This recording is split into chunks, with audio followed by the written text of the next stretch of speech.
Her name was Sarah Miller, a 38-year-old single mother from Cincinnati, Ohio. On that cold winter evening, she sat in the corner of a sterile hospital waiting room, her fingers nervously twisting the silver cross necklace that had belonged to her mother. Sarah's only daughter, Emily, just 16 years old, was in the operating room fighting for her life after a sudden medical emergency had struck earlier that day. Doctors had explained the seriousness of the surgery, using words that no mother ever wants to hear: complications, uncertain outcome, prepare for the worst. Each phrase echoed like thunder in Sarah's mind. The waiting room was quiet, except for the hum of fluorescent lights and the ticking of a clock that seemed to move painfully slow. Every second felt like an hour, every passing moment carrying the heavy possibility that she might lose the only family she had left. Sarah closed her eyes, her heart racing, and whispered a prayer, so faint it barely escaped her lips. Lord, please, please don't take her from me. She's all I have. Please save my Emily. It wasn't a polished prayer, not something rehearsed. It was raw, desperate, the kind that rises straight from the soul when words aren't enough. And then something shifted. Out of the corner of her eye, she noticed a woman approaching from the far end of the hallway. At first, Sarah thought it was just another nurse, but this one looked different.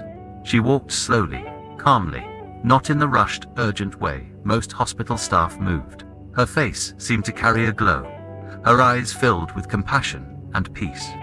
Sarah felt her breath catch in her throat as the woman stopped right in front of her. The nurse bent slightly and placed a hand on Sarah's trembling shoulder. Her voice was soft, steady, and filled with a certainty that pierced through the mother's fear. Don't worry. He is with you. Just 6 words. Yet, they wrapped around Sarah's heart like a warm blanket. For the first time that night, she felt her racing heart begin to slow. Now, before I continue, let me ask you something. Yes. You who are watching and listening to this right now, where are you watching this story from? Are you sitting in your living room, maybe with the TV glowing in the background? Are you lying in bed, your phone in your hand as the night stretches on? Or are you sitting quietly somewhere, just needing a moment of peace?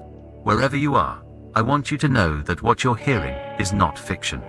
It's not a made-up tale. This is a real story. And as I share it with you, I want you to hold on to the thought that sometimes, when we feel most alone, something or someone reminds us we are not. Sarah lifted her eyes to speak, to ask the nurse who she was or what she meant, but before she could, the woman gave her the gentlest smile and began to walk away. Within seconds, the hallway swallowed her figure, leaving Sarah alone once again. Yet, something had changed inside her.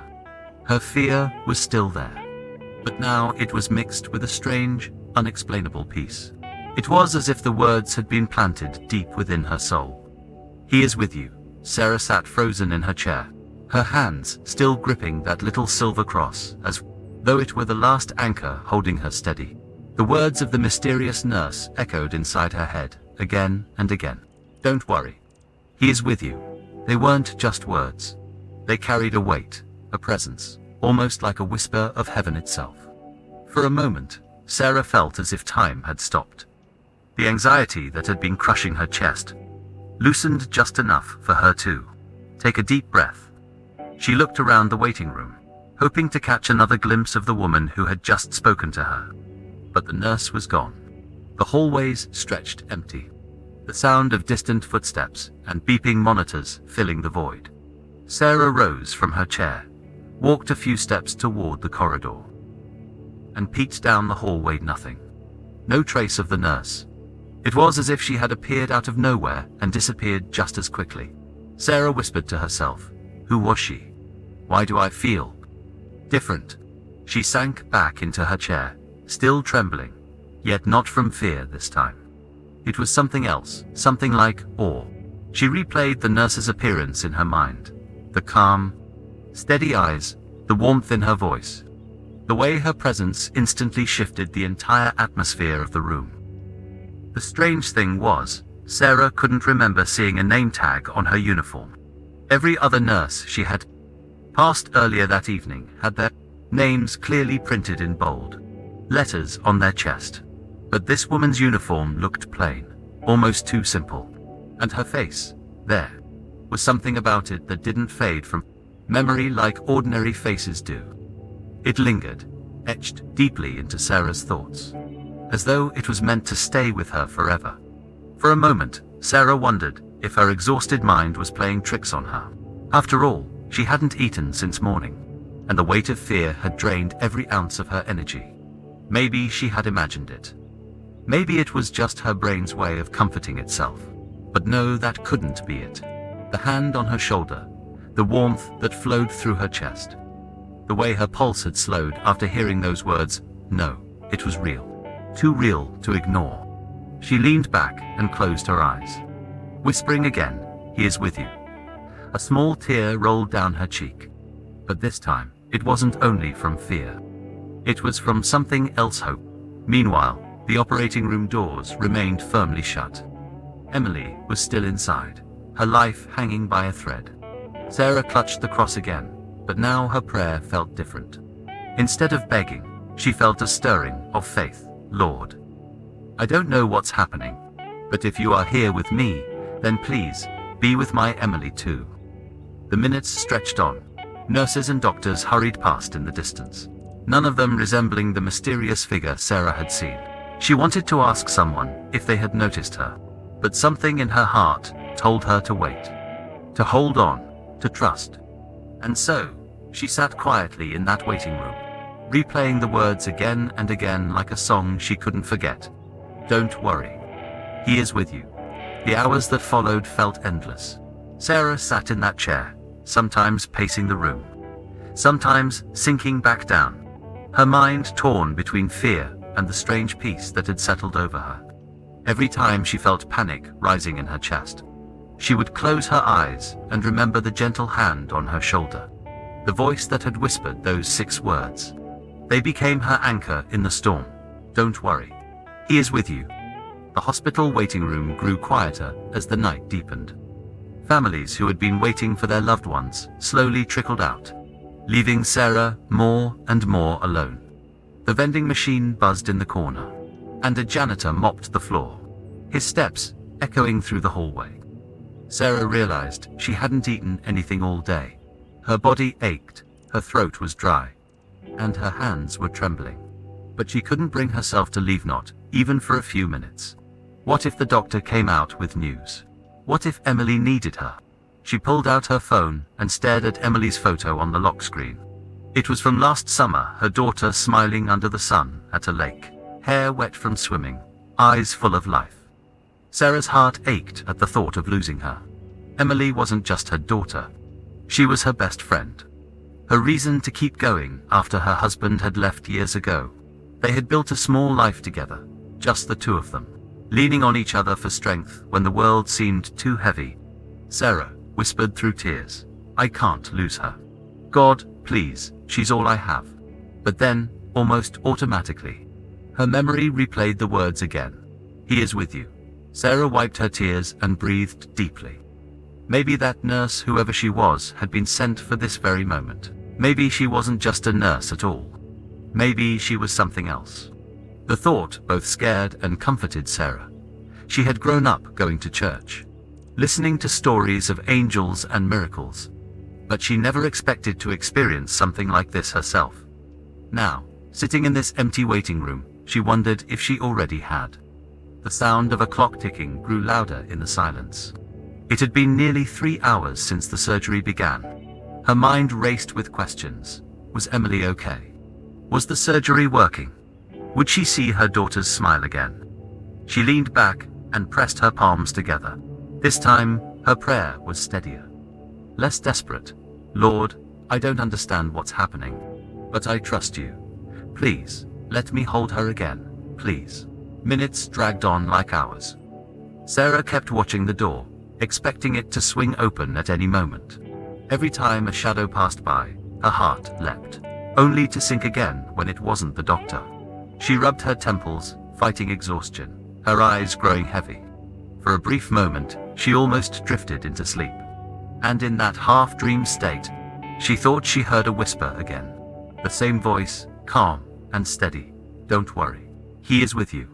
Her eyes flew open, and the waiting room was empty. No one stood there. Yet her chest no longer felt as heavy as it had before. Sarah sat back in her chair, pulled her daughter's photo close to her heart, and whispered, "Okay, Lord, I'll wait. I'll trust." The doors to the operating room finally swung open with a sharp creak, pulling Sarah out of her restless prayers. Her heart jumped into her throat as she stood, gripping the cross so tightly it pressed into her palm. For a moment, she couldn't breathe. Every nerve in her body screamed for an answer. And then, walking toward her, in his scrubs, was Dr. Reynolds, the lead surgeon. His mask hung loose around his neck, his face damp with sweat, his eyes tired but alert. Sarah rushed to him before he even spoke. "Please tell me, how is she? Is Emily okay?" Her voice cracked under the weight of her fear. The doctor paused, and for a split second, Sarah's world froze. But then his lips curved into a small, almost disbelieving smile. "She's stable," he said, his voice low but steady. "The surgery was... honestly, it went better than any of us expected. We prepared for major complications, but somehow, everything lined up perfectly. She's going to make it." Sarah's knees buckled, and she nearly collapsed into the chair behind her.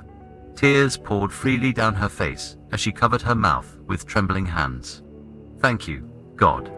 Thank you," she whispered again and again. Relief crashed over her like a wave, washing away the crushing fear she had carried for hours. Dr. Reynolds continued, shaking his head almost in disbelief. "I've been a surgeon for 20 years. Mrs. Miller, we had every reason to believe this procedure could go wrong.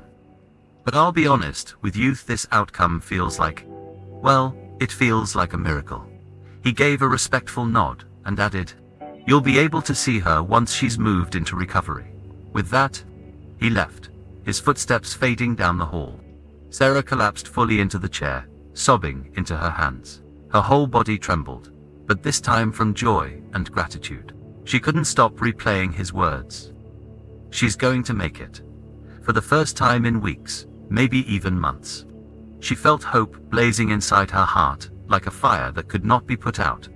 And then, as her tears slowed, another memory stirred the mysterious nurse. Those 6 words echoed again in her mind. "Don't worry. He is with you." Sarah sat up straighter, wiping her face, realizing that the peace she had felt earlier wasn't just a coincidence. That nurse hadn't simply comforted her, those words had been a promise. And now, looking at the outcome, she felt it in her soul. That promise had been kept. She whispered aloud, her voice trembling but sure. "You were with her. You were with me." Thank you. For Sarah, there was no doubt anymore, this wasn't just luck.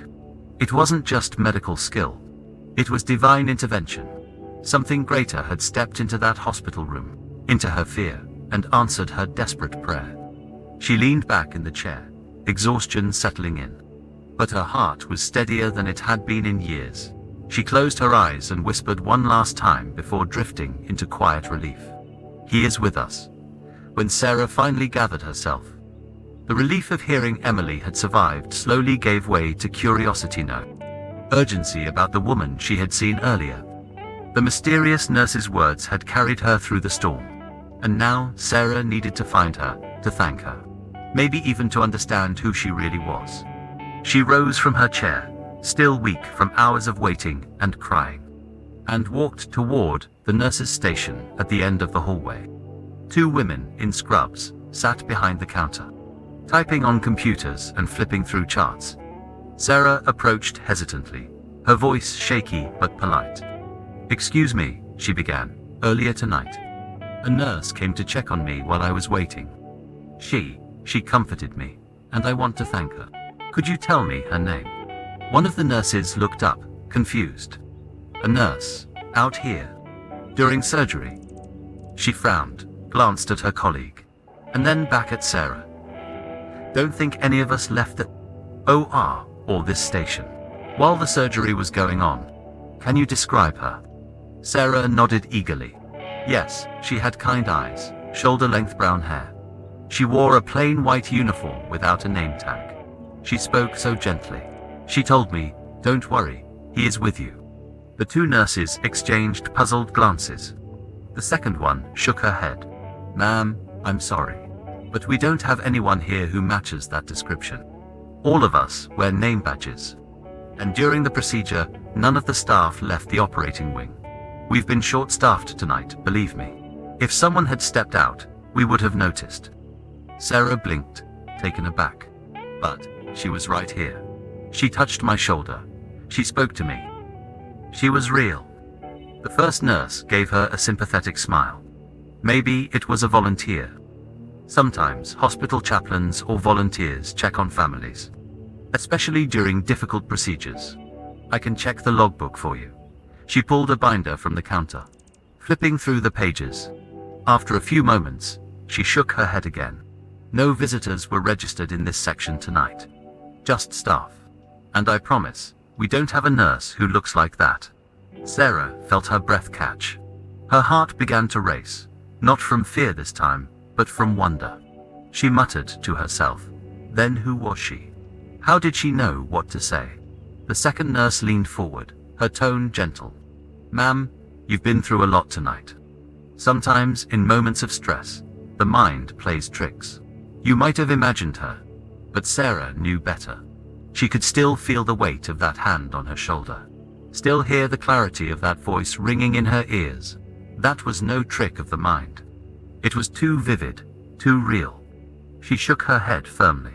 "No, she was real. I know what I saw. I know what I felt." The nurses didn't argue further, but their doubtful expressions only deepened Sarah's conviction. As she walked back to the waiting area, her heart pounded with a strange mix of confusion and certainty. She whispered under her breath, almost like a confession, "She wasn't just a nurse. She was sent to me. I know it." And as Sarah sat down again, waiting for the moment she could see Emily, she felt the room grow still. The nurse's absence only made her presence feel stronger. Hours later, when the sun's first light began to seep through the hospital windows, Sarah was finally allowed to enter the recovery room. Her heart raced as she stepped inside. There lay Emily, pale but breathing steadily, her chest rising and falling in a rhythm that felt like music to Sarah's soul.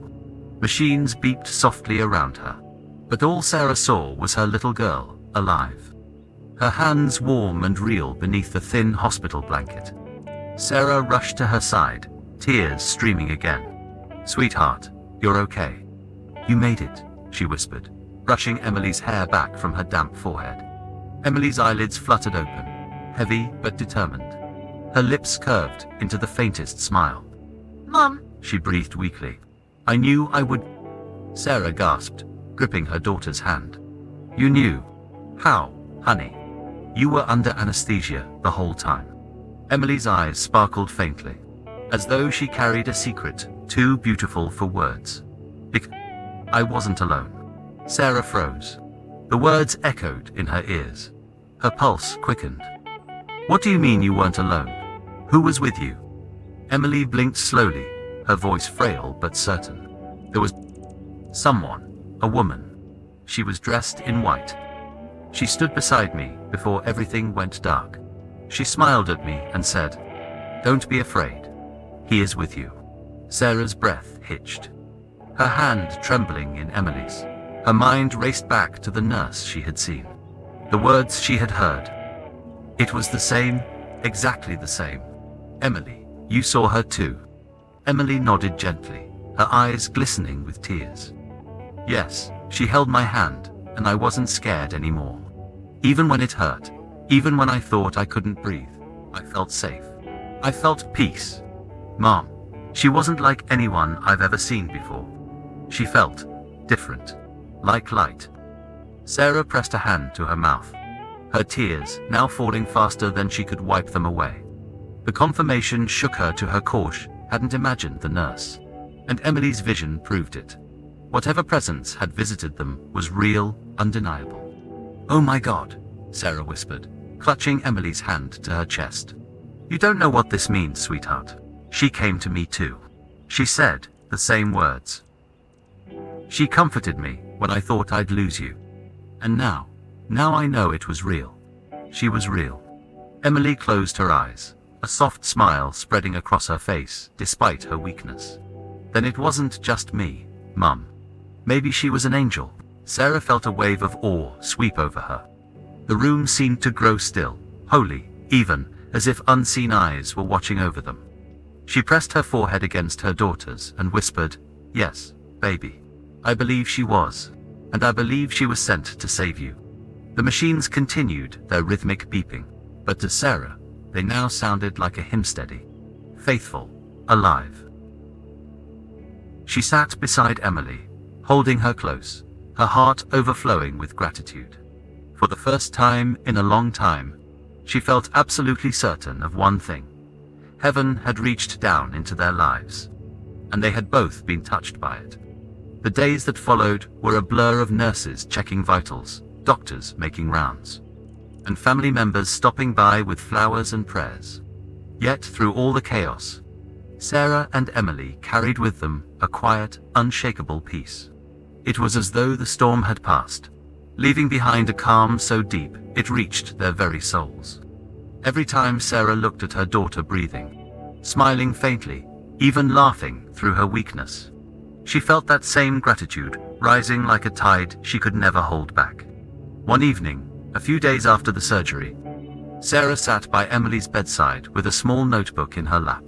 She had started writing down everything, every detail she could remember of that night. The words of the nurse, the look in her eyes, the warmth of her touch, Emily's testimony about seeing the same woman. Sarah wanted to preserve it, to never let herself forget, even the smallest part of the miracle they had lived through. "This isn't just our story," she whispered to herself. "This is his story, and people need to hear it." Emily, still recovering but alert, noticed her mother writing. "Mom, what are you doing?" she asked softly. Sarah smiled, wiping away a stray tear. "I'm writing down what happened. Because, Emily, this wasn't just chance. This was answered prayer. This was love from above. And I don't ever want us to forget it." Emily nodded slowly, her gaze drifting toward the ceiling, as though she could still feel the presence of the mysterious figure who had stood beside her. "I don't think I could forget even if I tried," she whispered. "That peace I felt. It was like being wrapped in light. I know now that no matter what happens, I'll never be truly alone. He is with me, always." Those words struck Sarah deep. She reached over and squeezed Emily's hand. "You're right, sweetheart. We were never alone. Even in the darkest moment, he was with us. That's the gift we've been given, the reminder that his presence is real."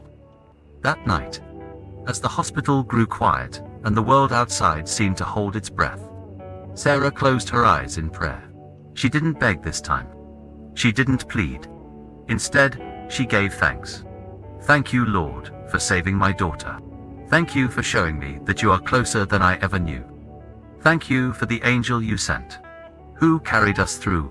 Each word poured from her like water from a fountain that could not be stopped. Emily listened, her eyes closed too, her lips forming a soft amen. For the first time in her young life, she understood what faith truly meant. It wasn't about rituals or rules, it was about presence, about trust, about the undeniable power of love that could reach into a hospital room and change everything. The two of them sat in silence after the prayer, but it was not an empty silence. It was full, alive, vibrating with something greater than both of them. Sarah knew in her heart that this moment would define their lives forever. From now on, gratitude would be their song, and this miracle would be the proof they carried of God's nearness.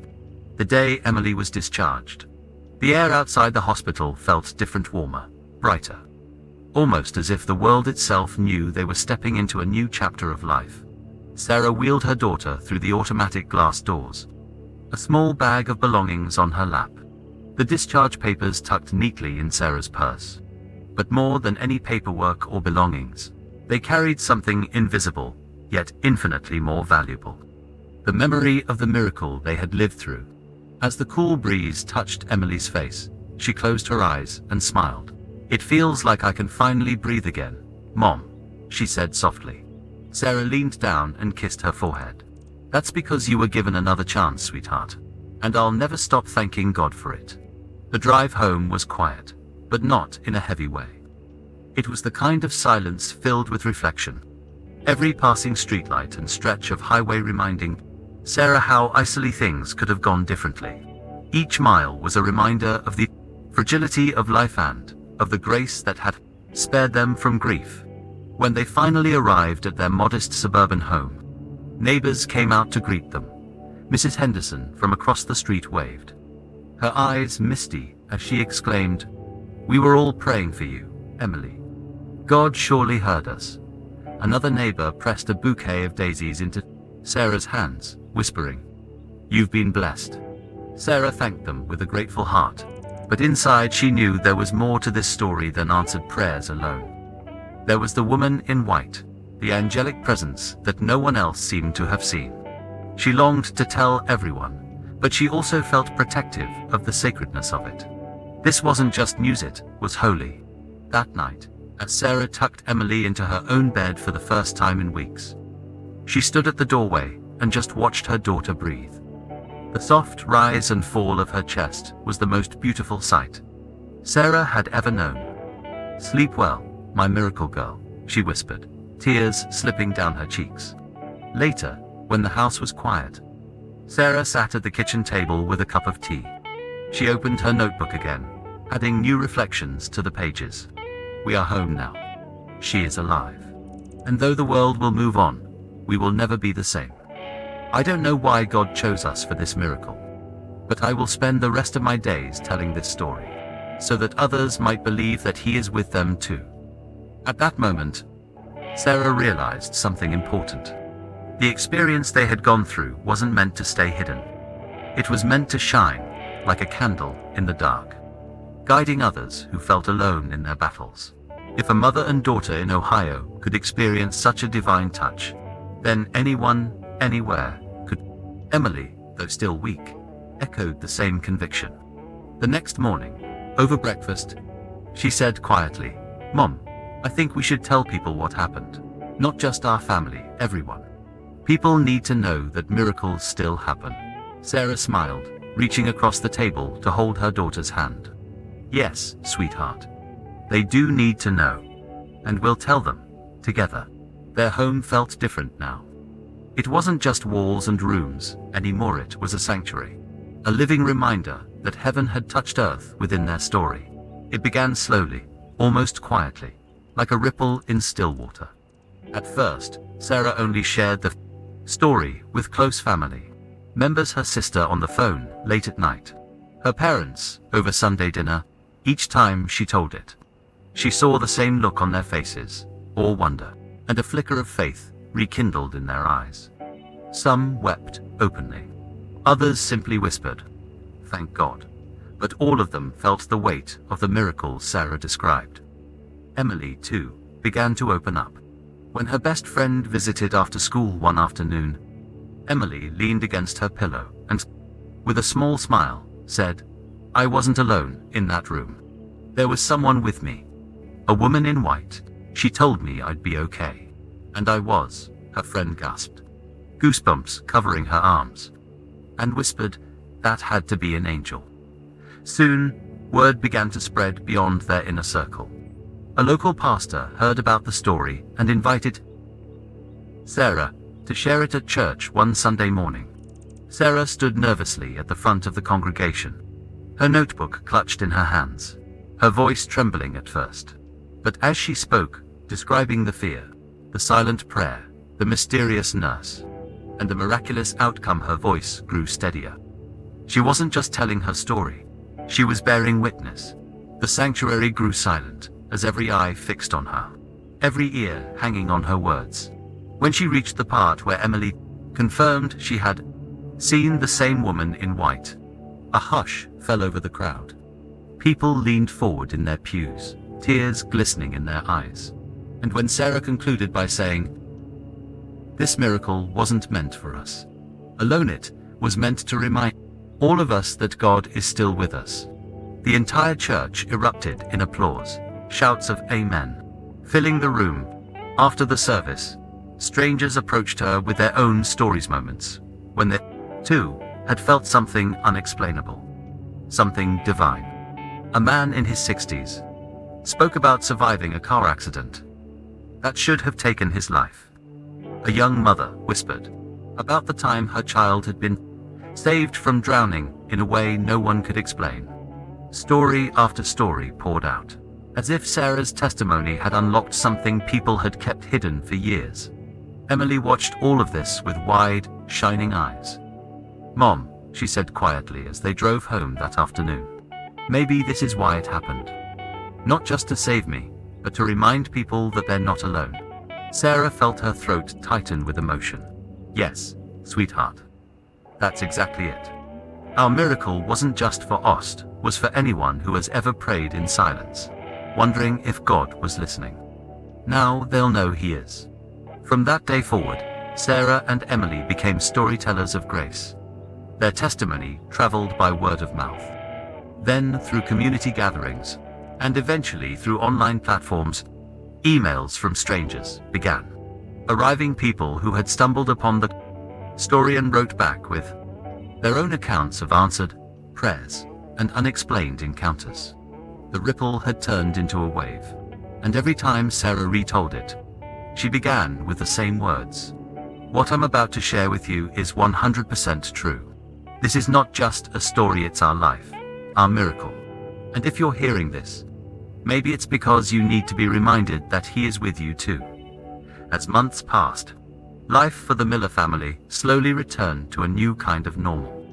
Emily regained her strength, walking through the front yard with laughter returning to her voice, her eyes carrying a quiet wisdom far beyond her years. Sarah found herself noticing the small things more than ever. Before the sound of birds at dawn, the warmth of Emily's hand in hers, the beauty of ordinary days that once felt routine, but now shone like treasures.